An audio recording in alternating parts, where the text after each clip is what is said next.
still doubts that America is a place where all things are possible, who still questions the power of our democracy, tonight is your answer.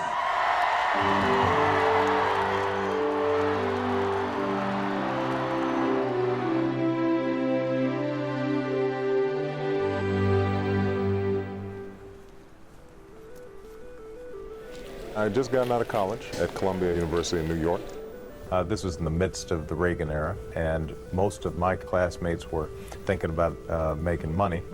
But I was very much interested in seeing what could be done in terms of the inner city. My father's death, which happened about halfway through college, woke me up a little bit, getting serious about my place in the world, what kind of positive impact I could have on it. Since black folks are suffering even more than the general population. The question for young Barack, what could he do about it? I decided to become a community organizer. There wasn't much detail to the idea. I didn't know anyone making a living that way. He sends out dozens of resumes for organizing jobs, but with no luck. When almost 2 years later, Barack gets a call for an organizing position in Chicago.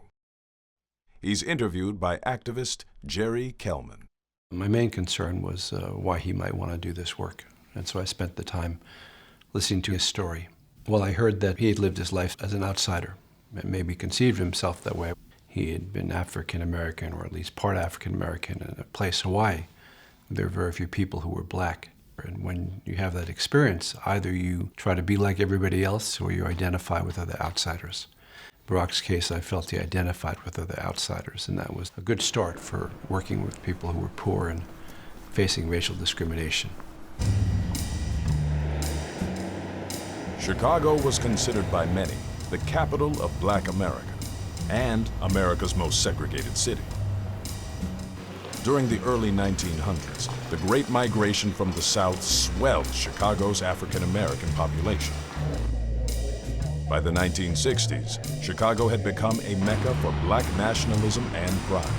There's no such thing as freedom in this country for a black man. In 1983, Chicago had its first black mayor. When Barack Obama came to Chicago, he came to a city which had very recently elected an African-American mayor. The election of Harold Washington had been national news, front-page news. Everybody had covered the racial conflict that had divided a city. Harold thought of himself as an African-American politician who extended himself to other communities, for Latinos for the first time on a really impressive scale, for Asian Americans. So there was an inclusiveness in Harold's administration that hadn't been the case before in the city of Chicago. So it was an African-American mayor who not only represented the ideas of African-American empowerment, but more importantly, the kind of idealism which must have been attractive to a young Obama. Chicago was the most exciting thing going on at the time. I loved Harold Washington. I mean, he was such a larger-than-life figure. But Harold Washington was faced with many challenges. The 1970s were devastating for Chicago economically. You had not only the loss of hundreds of thousands of jobs in heavy industries, the steel mills and the railroads and meatpacking, but you had white flight on a massive scale. Tens of thousands of whites simply abandoned the city of Chicago for the suburbs. With unemployment, all problems go up. Violent crime and gangs and drugs. People began to spend more time inside. The boarded up homes, the decaying storefronts, kids from unknown families who swaggered down the streets, all of it whispered painful truths. Obama moved into a small apartment in Hyde Park on Chicago's South Side. As Obama met the residents, he found that many were single mothers. They were spirited, good-humored women, women who, without husbands to help, somehow managed to raise sons and daughters, juggle an assortment of part-time jobs and small business schemes, and organize Girl Scout troops, fashion shows, and summer camps for the parade of children that wandered through the church every day. We were at St. Helena's of the Cross Church in a conference room, and Jerry Kellman brought in Barack. The first impression was basically, he is really young. He was, 23, 24 years old. It was an unusual thing for someone his age to be that concerned about other people. We had a Tuesday organizers meeting, and we would talk about the different issues that we were working on. He began to listen for commonality. What was it that tied people together? They often disagreed, they maybe even disliked one another, but his job was to mold them into a group that could begin to speak with a common voice in their own behalf.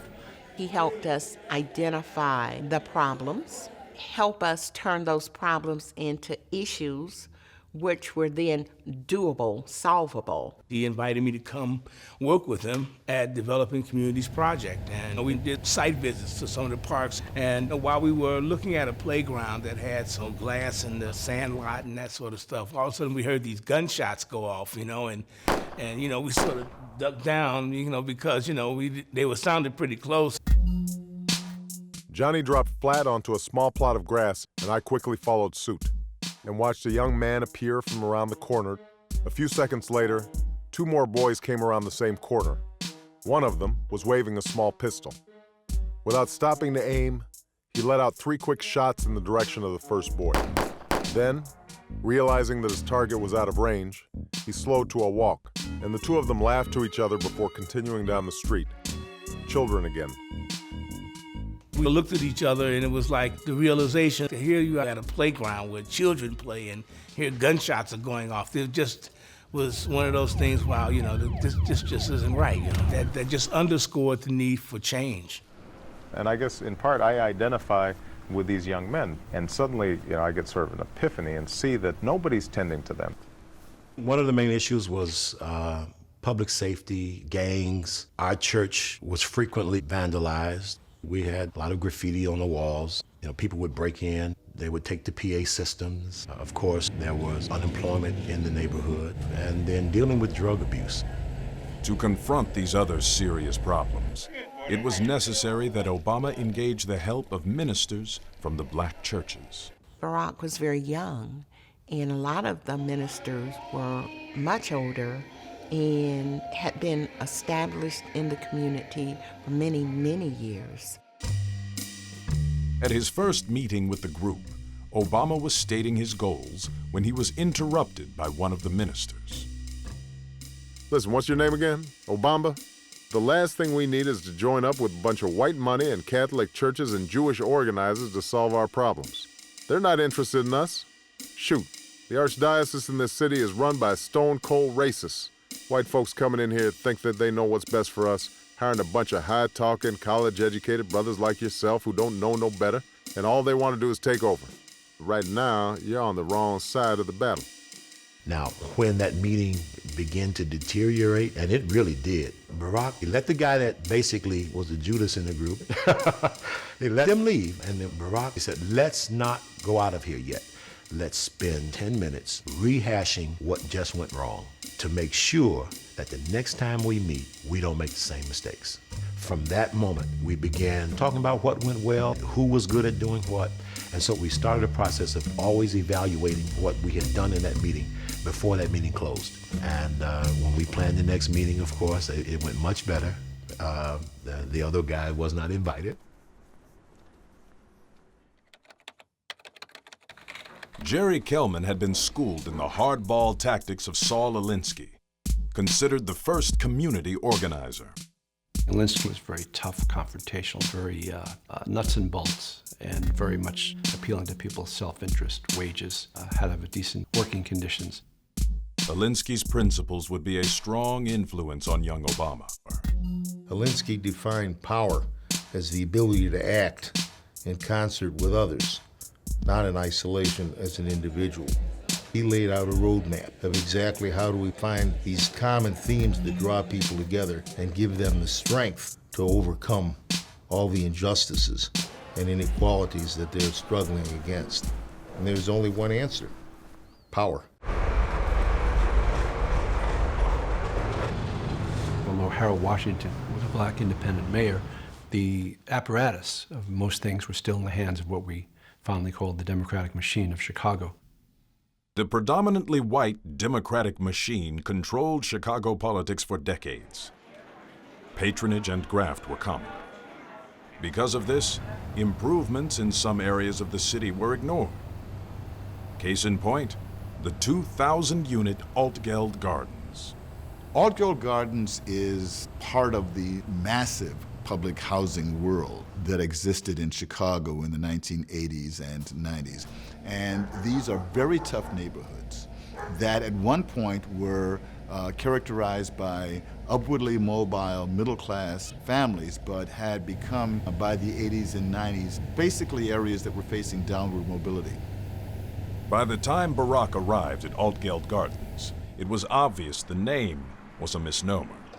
Everything about the garden seemed in a perpetual state of disrepair. Ceilings crumbled, pipes burst.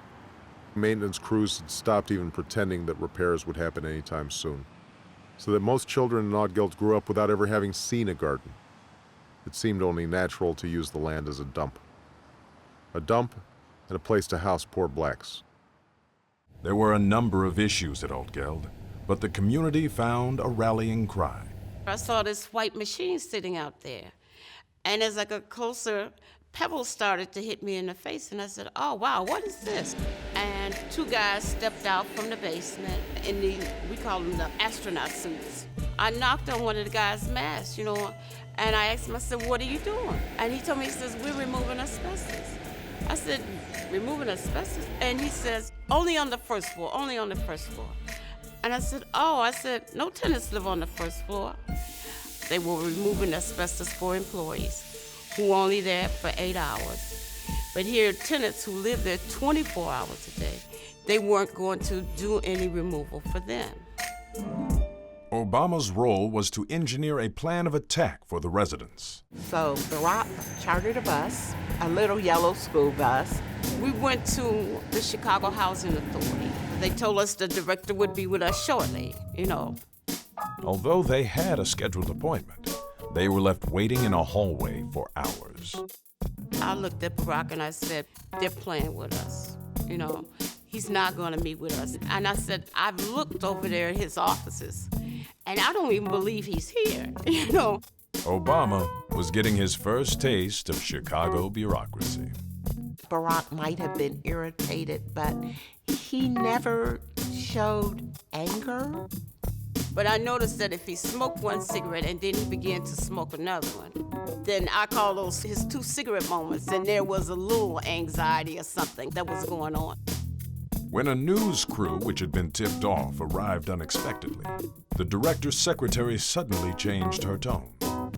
They tried to throw everybody off track with promises about, what do you need for your apartment? Could you use a new refrigerator? We had a choice. We could either have the asbestos removed or we could have the repairs done that we needed done. We had people who didn't have bathtubs or kitchen sinks or stoves. So we didn't think that that was a real choice. The day ended with the group feeling they had not accomplished their goal. But their presence and persistence did have an impact. The meeting actually turned out to be more of a success than we thought, because one of the parents was able to make a statement to the press. We are sincere about having this taken care of, because once the power of the press was on board, the CHA director agreed to meet with Barack's Developing Communities project on their own turf, the gymnasium at Our Lady of the Gardens Church. Emotions were running high. This time, over 300 people showed up. We've started in Altgeld, and we're going from department to department to determine the severity of the asbestos. We will install an abatement plan that you will be. The meeting disintegrated into pandemonium, but the point was made. And the issue was addressed. The asbestos was moved out of CHA, so I think it was a victory. I think the biggest victory, though, was the fact that parents, everyday people, forced an issue and made something happen.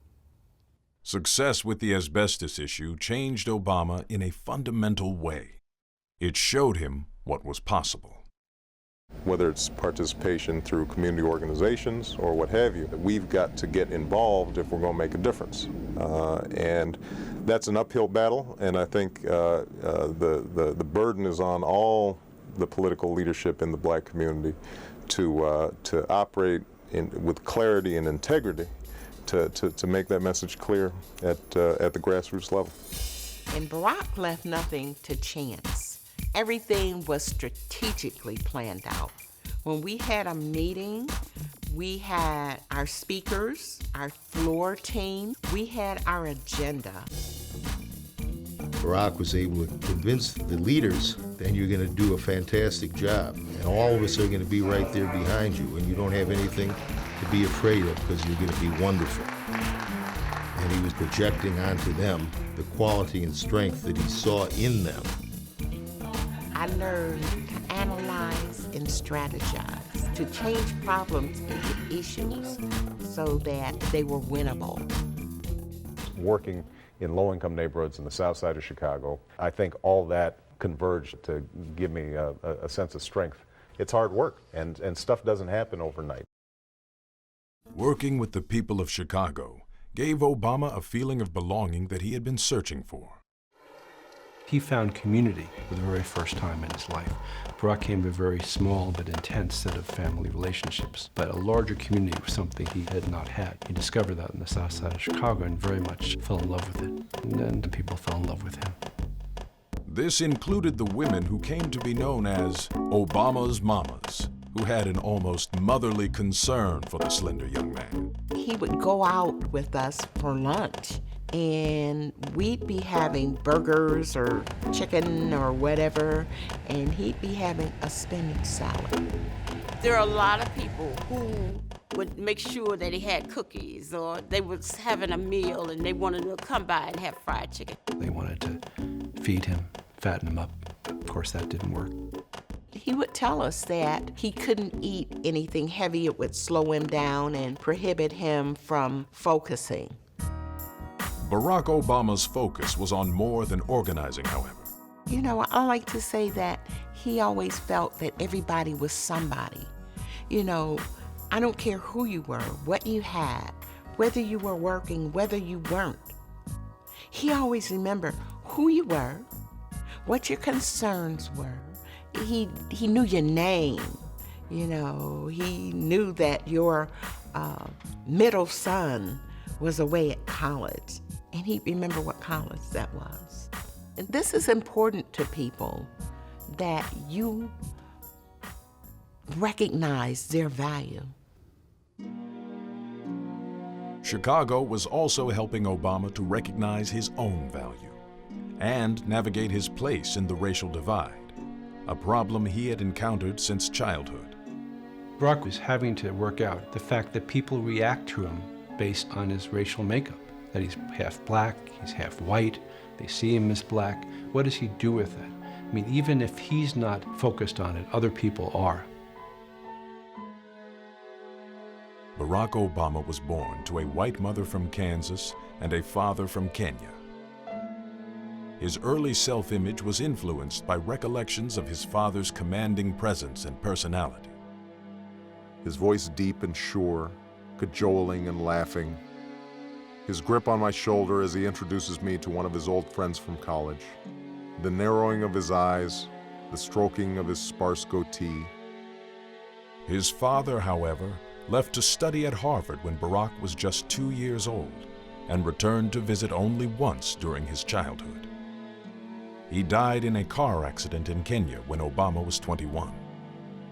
The black part of Barack's upbringing was never really there. I end up coming into adolescence at a time when the tensions between the races, even in a place like Hawaii, are becoming more pronounced. I was trying to raise myself to be a black man in America, and beyond the given of my appearance, no one around me seemed to know exactly what that meant. TV, movies, the radio, those were the places to start. Pop culture was color-coded, after all, an arcade of images from which you could cop a walk, a talk, a step, a style. I couldn't croon like Marvin Gaye, but I could learn to dance all the Soul Train steps, and I could play basketball with a consuming passion that would always exceed my limited talent. Basketball gave the teenager self-confidence. At least on the basketball court, I could find a community of sorts, with an inner life all its own. It was there that I would make my closest white friends, on turf where blackness couldn't be a disadvantage. Though coming to terms with being a black man in America, Obama was still troubled by the father who abandoned him. All my life, I'd carried a single image of my father, one that I had sometimes rebelled against, but had never questioned, one that I had later tried to take as my own. The brilliant scholar, the generous friend, the upstanding leader. My father had been all those things. But was he? After his father's death, Barack's half-sister Alma visited him in Chicago. He was 27 at the time, and I was there for 10 days. And I remember for the 10 days, all we did was talk. We talked and talked and talked and talked. So I was filling him in and everything he needed to know about my father. From Alma, Obama learned of their father's multiple wives, confrontations with the Kenyan government, the drinking binges, and the ultimate inability to care for his many dependents. Alma's startling revelations dispelled the grandiose father image he had held. That image had suddenly vanished, replaced by what? A bitter drunk? A defeated, lonely bureaucrat? To think that all my life I had been wrestling with nothing more than a ghost. Whatever I do, it seems, I won't do much worse than he did. Obama's mother worked hard at filling in for the missing father figure. If you want to understand Barack, well, you just have to know his mom. His mom expected Barack to be the best in everything. 5 days a week, she came into my room at 4 in the morning, force-fed me breakfast, and proceeded to teach me my English lessons for 3 hours before I left for school and she went to work. She would patiently repeat, "This is no picnic for me either, Buster." His mother's persistence encouraged a reading habit, and Obama read voraciously. Baldwin, Ellison, Hughes, Wright, Du Bois, Malcolm X. Writers who lodged an unsettling feeling in his impressionable young mind of injustices against blacks in America, and the poetry of a despairing culture. What happens to a dream deferred? Does it dry up like a raisin in the sun, or fester like a sore, and then run? Does it stink like rotten meat, or crust and sugar over like a syrupy sweet? Maybe it just sags like a heavy load, or does it explode? Barack's mother also fueled his spirit with the grainy black and white images of the civil rights movement. Such images became a form of prayer for me, bolstering my spirits, channeling my emotions in a way that words never could. They told me that I wasn't alone in my particular struggles.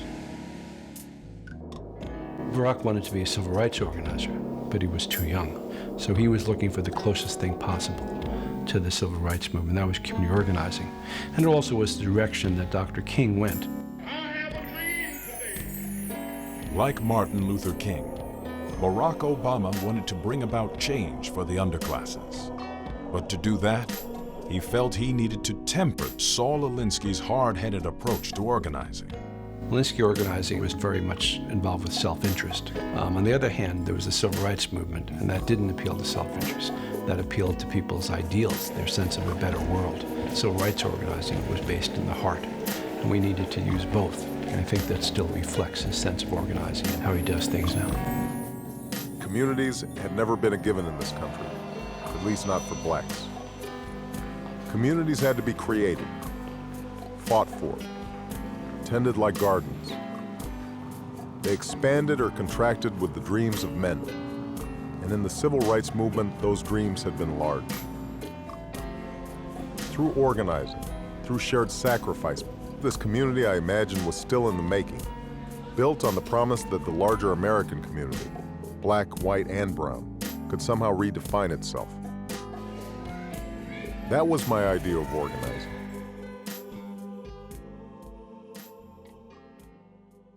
Obama's vision and his identity were coming together, but he felt there was one more piece to the puzzle: his African heritage. He journeys to Kenya for the first time, and Alma meets him there. I was basically taking him to the places, going to see my grandmother, going to where my great-grandfather came from originally, meeting all the relatives, meeting his other brothers. So it was really a continuation of that journey, and in a way it was really great because a lot of things were going through Barack's mind. It is at his father's grave where Obama's life-altering epiphany finally comes. For a long time, I sat and wept. I saw that my life in America, the black life, the white life, the sense of abandonment I'd felt as a boy, the frustration and hope I had witnessed in Chicago. Becoming an organizer was part of that larger narrative. All of it was connected with this plot of earth an ocean away, connected by more than the accident of a name or the color of my skin. When my tears were finally spent, I felt a calmness wash over me. I felt the circle finally close.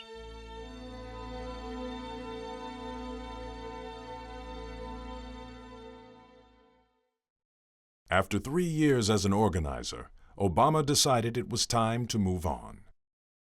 To make greater impact, he needed a new skill set. I think Barack loved community organizing, respects community organizing, but also saw its limitations. It does not eliminate racism, doesn't eliminate poverty. There isn't enough money, there isn't enough power that community organizing can muster in order to do that. In the fall of 1988, Obama entered Harvard Law School. I had things to learn in law school, things I thought would help me bring about real change. I would learn power's currency, knowledge that would have compromised me before coming to Chicago, but that I could now bring back to where it was needed. Bring it back like Promethean fire. Obama vowed to return to the city and the people he loved. He had gotten a sense of family in Chicago, and he began to understand the dynamics of how things work in Chicago, and he wanted to do a better job. At Harvard Law School, Barack Obama became so adept at relating to various sides of an issue that the conservatives at the prestigious Harvard Law Review nominated him to be president. Although I'm honored, and I think people can say that my election symbolizes some progress, at least within the small confines of the legal community, I think it's real important to keep the focus on the broader world out there and see that for a lot of kids, the doors that have been open to me aren't open to them. Barack Obama stepped to the forefront on controversial issues, like tenure for black professors at the university. And one of the persons who spoke at orientation was Professor Bell. And I remember him sauntering up to the front and not giving us a lecture, but engaging us in a conversation and speaking the truth. The excellence of his scholarship has changed the standards of what legal writing is about. He hasn't done it simply by his good looks and easy charm, although he has both in ample measure.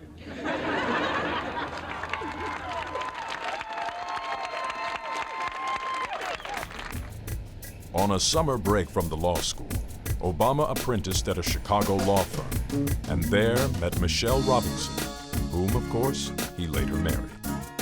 There's an exercise that we learned in the Institute that was sponsored by Alinsky, and it was to write down the world as it is and the world as we would like it to be. When Barack repeated that to Michelle, which is a story she recounts as part of her courtship, she says that Barack taught her about the world as it is and said we could make it the world as we would like it to be. In Michelle, Barack found the life partner who would share his dream. Being president of the Harvard Law Review was a direct invitation to a position as clerk at the Supreme Court. But after graduation, Barack had other plans. I had just graduated from Harvard Law School in 1991, and I had been fortunate enough to get a contract to write a book, a series of essays about civil rights law and some personal reflections about the situation of African Americans and Africans. So I was in the middle of writing this book when I got a call from a person named Sandy Newman, who directed a national organization called Project Vote, and they were very eager to have me direct their voter registration effort in Chicago. He asked whether he could do the job part-time, and I said I didn't think that was really possible. I was interested, but because I had this commitment to write this book, I initially declined, but about 2 weeks, 3 weeks later, Carol Moseley Braun won the nomination for the Democratic Senate nominee.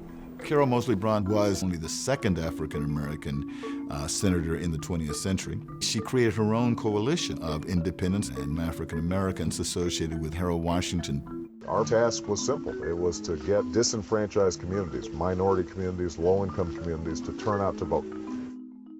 Here's this guy who's just finished being the first black president of the Harvard Law Review, has a line of law firms that would like to pay him a high salary and put him on the track to being a millionaire.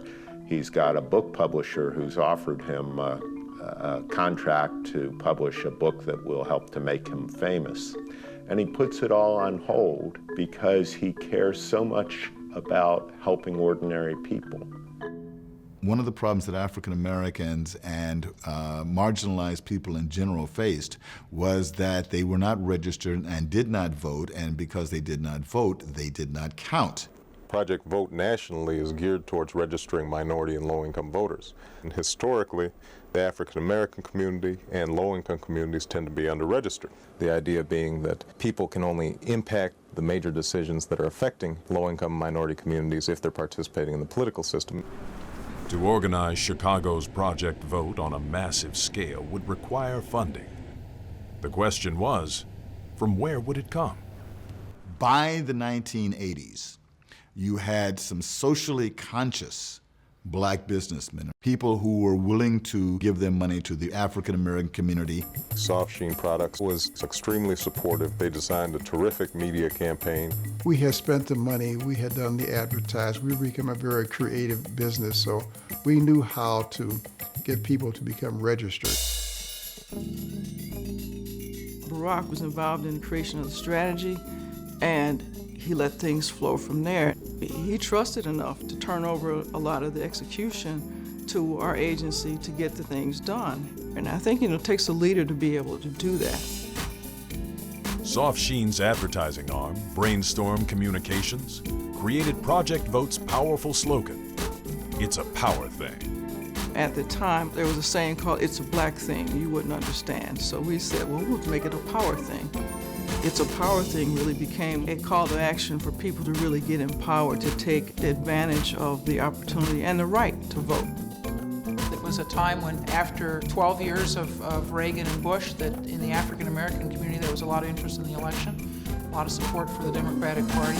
And this was also in the 90s, Nelson Mandela had just been freed. So there was a lot of kinetic energy around. People kind of looking for something to latch on to. And It's a Power thing was it. 1992, having come out of the Reagan and Bush era and the Cold War being over, there was some sense in the African American community, there was some sense of optimism. The next step was for Obama to enlist the media. I don't think that there's probably any other vehicle outside of the black church as important for African American public opinion as the radio stations. Especially WVON, I think, is probably the most activist of the African American radio stations. This is the Talk of Chicago, 1690 WVON. I'm Cliff Kelly, and we are continuing our conversation about... We were able to negotiate with the major radio stations like VON to really drum up a lot of support for voter registration. Well, Barack actually, he knew the significance of the radio station in galvanizing the community and being that voice that could really get the word out. And so he came to ask our participation in this initiative. And so if they had an event where they sent their DJs, they would say, give us a registration table. Barack would fire up his group and send somebody over there to register people. And in that way, we worked hand in hand with the radio stations, building traffic, driving people to a particular location, tried to capture people coming and going, no matter where they were. Although you'd like to think that folks would register just because it was their civic duty, I think, in a media age like this, you really have to reach out to young people and show that registration was hip. No matter what audience he's in front of, he has the ability to relate. And so he comes on this black talk radio station with all of this Ivy League background. And he says, my name is Barack Obama. It's not your mama. It's not Osama. And he starts going at his rap. Wake it up, 'cause I'm here to tell you about a simple little concept that I shouldn't have to tell you. It's all about voting and the juice it can bring. So get up and get out, 'cause it's a power thing. We had I'm registered to vote, almost as if you were a member of some club to say, yeah, I'm registered to vote. They were very organized with this movement. They actually had people that would come out and train you. They had t-shirts, they had buttons. It was very well marketed. The organizers had hoped to register 75,000 new voters. But when we heard a few days after the registration had closed that we had gotten 150,000 voters registered, we were high-fiving, we were moonwalking, and we were doing everything we could do because it was beyond our wildest dreams that we would accomplish that. It strengthened the ability of the black community to realize that they had power. Project Vote was very important. It was a stepping stone toward African American political empowerment because it did register African Americans who had been previously marginalized. Politics does matter. It can make the difference in terms of a benefits check. It can make the difference in terms of school funding. Citizens can't just remove themselves from that process. They actually have to engage themselves and not just leave it to the professionals. Project Vote became Obama's biggest accomplishment as an organizer. It also affirmed what had led him to organizing in the first place, wanting to change things. The history of Chicago independent politics is learning how to win, learning how to count votes, learning how to get your voters to the polls. They don't want symbolic victories, they want actual victories because you need power in order to do good. This is a lesson that Obama learned in Chicago, where the politics is hard-nosed, where you can't do good if you can't win office. After the grand success of Project Vote, 32-year-old Barack Obama was a rising star in Chicago.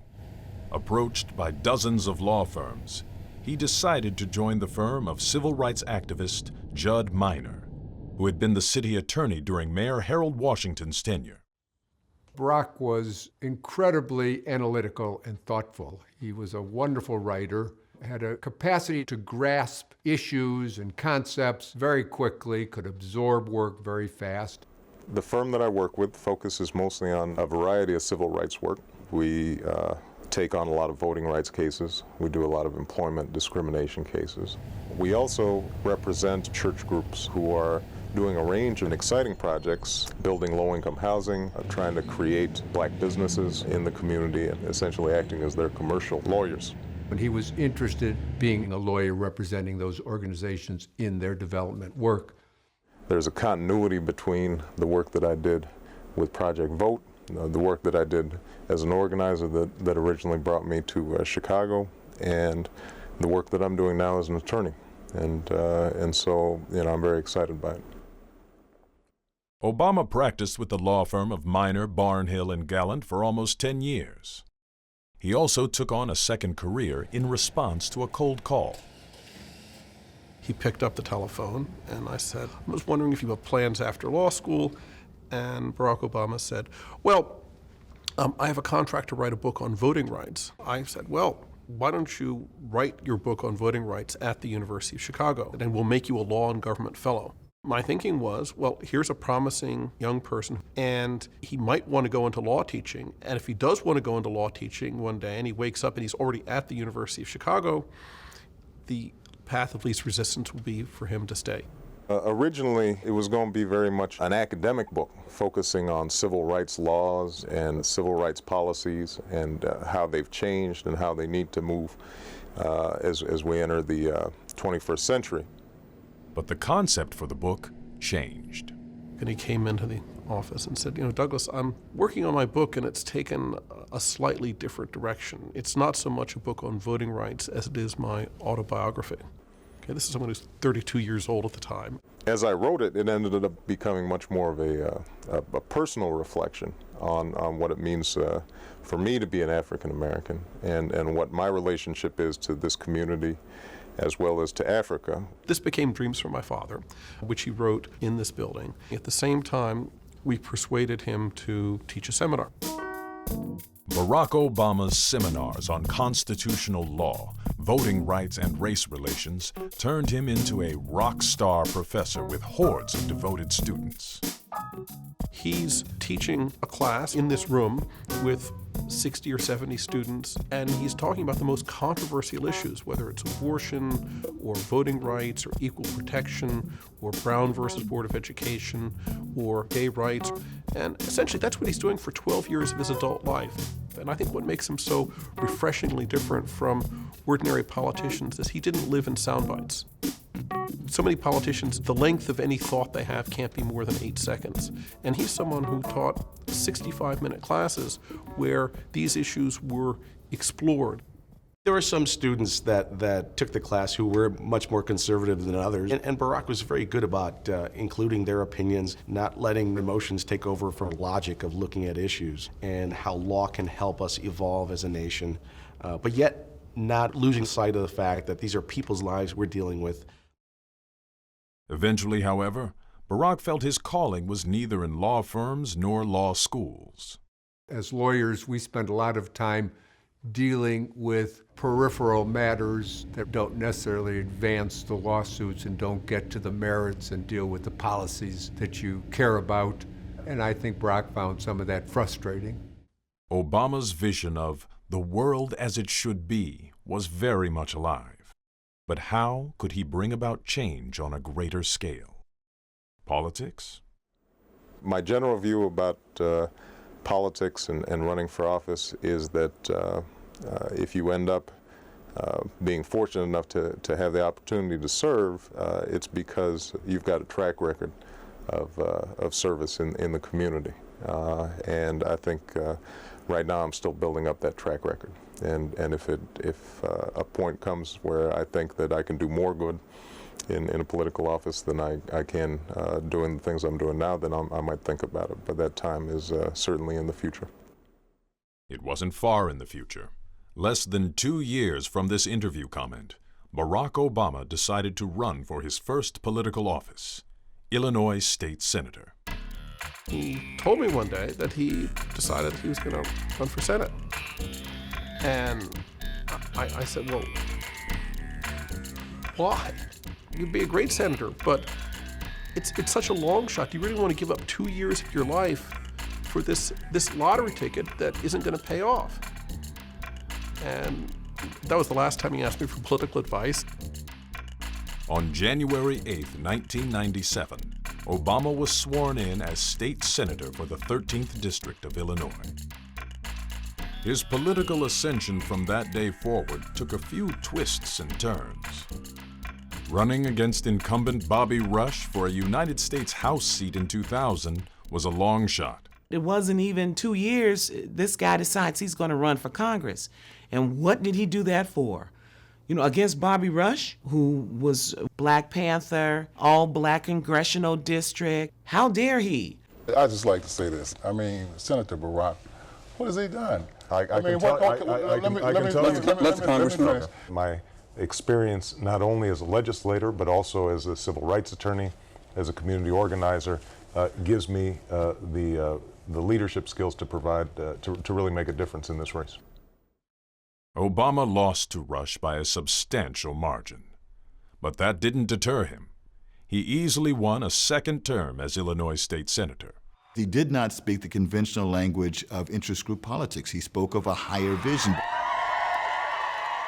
His electrifying 2004 address at the Democratic National Convention gave him recognition across America and helped him secure the office of United States Senator.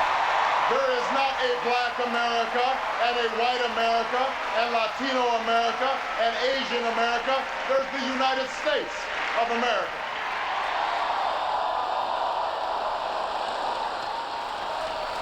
When he was contemplating running for president, he called me and asked me, you know, what do you think? You think that I got a shot and we should do it? And I told him, my dad always told me you have to strike while the iron is hot. And he said, well, Rev, the iron can't get much hotter. At a launch party for the Audacity of Hope in 2006, the word was out. I walk in and I see him and I said, hey, man, you know, the rumor's on the street. What are you gonna do? He said, Melody, I don't think Michelle is gonna let me do this, man. I said, Barack, you gotta do it. You gotta do it. It's your time. In 2008, he made his mark on history. Hello, Chicago.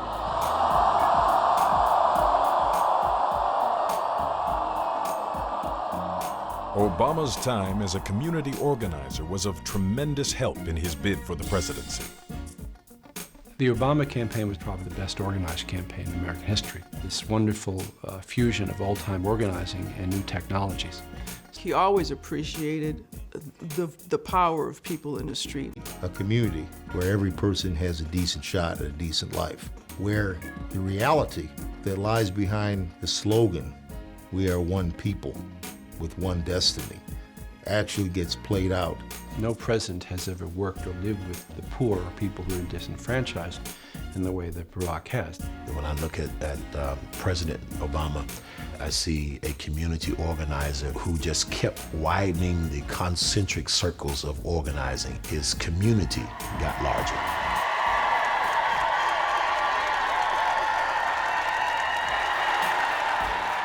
This is our moment.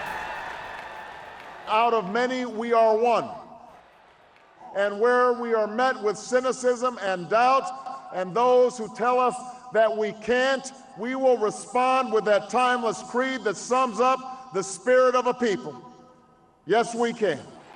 Thank you. God bless you. And may God bless the United States of America.